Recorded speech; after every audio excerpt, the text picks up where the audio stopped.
నమస్తే అండి. నా పేరు Sushma. Welcome to Sushma family vlogs. ఈరోజు వీడియోలో నేను రోటి పచ్చడి చేస్తున్నానండి. వేడి వేడి అన్నంలోకి, అలాగే టిఫిన్స్ అన్నిటిలో కూడా చాలా బావుంటుంది. మరి ఇది ఎలా తయారు చేశానో ఇప్పుడు నేను మీకు చూపిస్తాను. So let's start.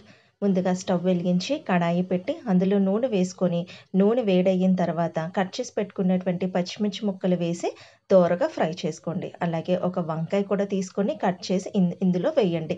ఇవి కూడా సాఫ్ట్‌గా అయ్యేదాకా కొంచెం ఫ్రై చేయండి. వంకాయ వేయడం వల్ల చాలా బావుంటుంది.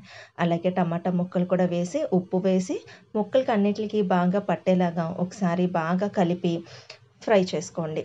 టమాటాలు మగ్గాలి కాబట్టి మూత పెట్టి ఒక 5 నిమిషాలు ఇలా మగ్గనిద్దాం. మూత తీసి చూసారా? టమాటాలు బాగా మగ్గినాయి కదా!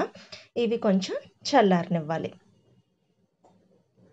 ఇవి చల్లగా అయిన తర్వాత రోట్లో మనం జీలకర్ర తీసుకొని కచ్చా పచ్చాగా నూరుకోవాలి.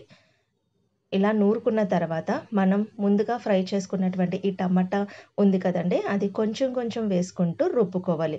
మొత్తం ఒకసారే వేయకుండా కొంచెం కొంచెం వేసుకోవాలి. ఒకసారి వేసేస్తే మీద పడిపోతది, కంట్లో కూడా పడుతుంది కాబట్టి కొంచెం కొంచెం వేసుకోండి. మిగతాది కూడా మొత్తం వేసేసి బాగా రుబ్బుకోవాలి.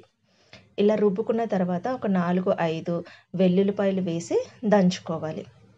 దంచుకున్న తర్వాత ఉప్పు కొంచెం వేసి, అలాగే కొంచెం చింతపండు వేసి బాగా దంచుకున్న తర్వాత ఇది ఒక గిన్నెలోకి తీసేసుకోండి.